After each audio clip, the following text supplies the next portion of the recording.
തെരഞ്ഞെടുപ്പിന്റെ പരസ്യപ്രചാരണം അവസാനിക്കാൻ 2 ദിവസം മാത്രം ശേഷിക്കെ 24ന്റെ അവതാര പുലികൾ പ്രേക്ഷകർക്കിടയിലേക്ക് നേരിട്ടെത്തുന്ന 24 വോട്ടത്തോൺ കൂടുതൽ മണ്ഡലങ്ങളിലെത്തി. ഇലക്ഷൻ സ്പെഷ്യലിസ്റ്റായ 24ന്റെ വോട്ടത്തോൺ നാടിന്റെ ഇലക്ഷൻ ഡെസ്കാണ്.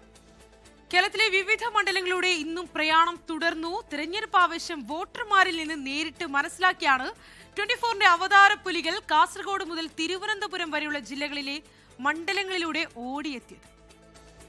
പ്രിയപ്പെട്ടവർക്കെല്ലാം അറിയാം, ഇന്നേക്ക് 4ാം ദിവസം കേരളം പോളിംഗ് ബൂത്തിലെത്തും. അവസാന ലാപ്പിൽ തെരഞ്ഞെടുപ്പ് പ്രചാരണം പൊടിക്കുകയാണ്. നാടിൻ്റെ ആവേശം തുടരുമ്പം 24ന്റെ അവതാര പുലികൾ ന്യൂസ് റീഡേഴ്സ് കൂടി ചേരുന്നു. ഒപ്പം റിപ്പോർട്ടേഴ്സും. നാടിൻ്റെ ഉള്ളറിയാൻ, ചൂടും ചൂരും പകർത്താൻ നാട്ടുവഴിയിലൂടെ നാടിൻ്റെ ഇലക്ഷൻ ഡെസ്ക് യാത്ര തുടരുന്നു. 76 മണിക്കൂർ തുടർന്നു പോകുന്ന ഓട്ടത്തോൺ ഇന്നലെ ആരംഭിച്ച ഇന്ന് അതിൻ്റെ 2ാം ദിവസത്തിലേക്കാണ് ഓട്ടത്തോൺ നാടിൻ്റെ ഇലക്ഷൻ ഡെസ്ക്.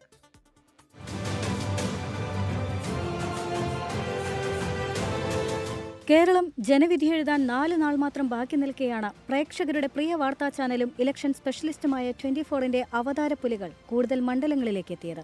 76 മണിക്കൂർ നീണ്ടു നിൽക്കുന്ന വോട്ടത്തോൺ ഇന്ന് വിവിധ മണ്ഡലങ്ങളിലൂടെയാണ് പ്രയാണം നടത്തിയത്. ഓടിയെത്തിയ അവതാര പുലികളോട് പ്രേക്ഷകരും അവരുടെ ആവേശം പങ്കുവച്ചു. സംസ്ഥാന രാഷ്ട്രീയം മുതൽ പ്രാദേശിക വിഷയം വരെ വോട്ടത്തോണിൽ ചർച്ചയായി. വെൽക്കം ബാക്ക് പ്രിയപ്പെട്ട പ്രേക്ഷകർ, മലപ്പുറം. അപ്പോൾ മലപ്പുറത്തിന്റെ ആകാശത്താണ് എയറിലാവോ, എനിക്ക് പുതുവുള്ള കാര്യമല്ലാത്ത കാരണം ഇപ്പോൾ എയറിൽ നിൽക്കുകയാണ്. സൈക്കിൾ ചവിട്ടിയും ഓടിയും ഹാഷ്മി താജ് ഇബ്രാഹിമാണ് വോട്ട് വിശേഷങ്ങളുമായി ആദ്യം വോട്ടത്തോണിൽ പങ്കുചേർന്നത്. പൊന്നാനിയുടെയും താനൂരിന്റെയും വോട്ട് വിശേഷങ്ങൾ നാടിന്റെ ഇലക്ഷൻ ഡെസ്കിലെത്തിച്ചു. കാഴ്ചാപരിമിതരുടെ വിനോദയാത്രയിൽ പങ്കുചേർന്ന ഹാഷ്മി അവരുടെ വോട്ടാവേശവും വോട്ടത്തോണിലെത്തിച്ചു. പിന്നാലെ കണ്ണൂർ രാഷ്ട്രീയത്തിലെ ഹോട്ട്സ്പോട്ടായ തളിപ്പറമ്പിന്റെയും പയ്യന്നൂരിന്റെയും ഉശിരൻ ഇലക്ഷൻ വിശേഷവുമായി അസിത സഹീറും നാടിന്റെ ഇലക്ഷൻ ഡെസ്കിൽ ചേർന്നു. കാസർഗോഡിന്റെയും ഉദുമയുടെയും നാട്ടുവഴിയിലൂടെ സഞ്ചരിച്ച് ദിൽനാമധുവും വടക്കൻ മലബാറിന്റെ വോട്ട് പ്രതീക്ഷകൾ നാടിന്റെ ഇലക്ഷൻ ഡെസ്കിനായി ഒപ്പിയെടുത്തു. ഉയർപ്പ് ദിനത്തിൽ കോട്ടയം ജില്ലയിലെ പുതുപ്പള്ളിയിലും ഏറ്റുമാനൂരിലുമാണ് വോട്ടത്തോൺ പിന്നാലെ ഓടിയെത്തിയത്. സ്മിത ഹരിദാസ് ഇവിടങ്ങളിലെ വോട്ട് വിശേഷം തത്സമയം പകർത്തി. ആലത്തൂരിൽ നിന്നും കൊട്ടും പാട്ടുമായാണ് പ്രജിൻസി കണ്ണൻ വോട്ടത്തോണിലെത്തിയത്. ശബരിമല സ്വർണ്ണക്കൊള്ള ചർച്ചയായി മാറിയ ആറന്മുളയിലെയും കോന്നിയിലെയും വോട്ടാവേശമായി ഗോകുൽ രവിയും വാശിയേറിയ മത്സരം നടക്കുന്ന ഒല്ലൂരിന്റെയും മണലൂരിന്റെയും മനസ്സുമായി അമൃത പടിക്കാലും വോട്ടത്തോണിന്റെ ഭാഗമായി. പെരുമ്പാവൂർ മണ്ഡലത്തിലെ കുറുപ്പുംപടി എന്ന് പറയുന്ന സ്ഥലത്താണ് ശക്തമായ ത്രികോണ മത്സരം നടക്കുന്ന ഒരു മണ്ഡലമാണ് പെരുമ്പാവൂർ. മൂവാറ്റുപുഴയുടെയും കോതമംഗലത്തിന്റെയും വോട്ടാവേശവുമായി ഡോക്ടർ ഉന്മേഷ് ശിവരാമനാണ് വോട്ടത്തോണിൽ പിന്നാലെ ഓടിയെത്തിയത്.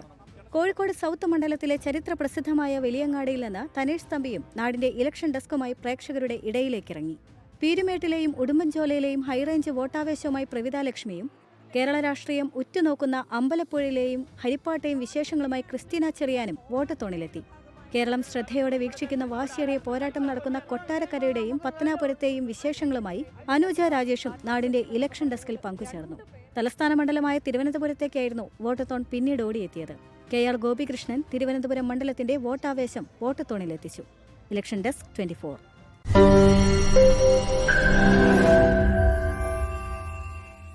ലോകത്തെവിടെയായാലും ഏത് സമയത്തും 24 വാർത്തകളും ഓഗ്മെന്റഡ് റിയാലിറ്റി പാക്കേജുകളും എക്സ്പ്ലെയിനറുകളും വിശദമായി കാണാൻ ഞങ്ങളുടെ യൂട്യൂബ് ചാനൽ നിങ്ങൾക്ക് സബ്സ്ക്രൈബ് ചെയ്യാം.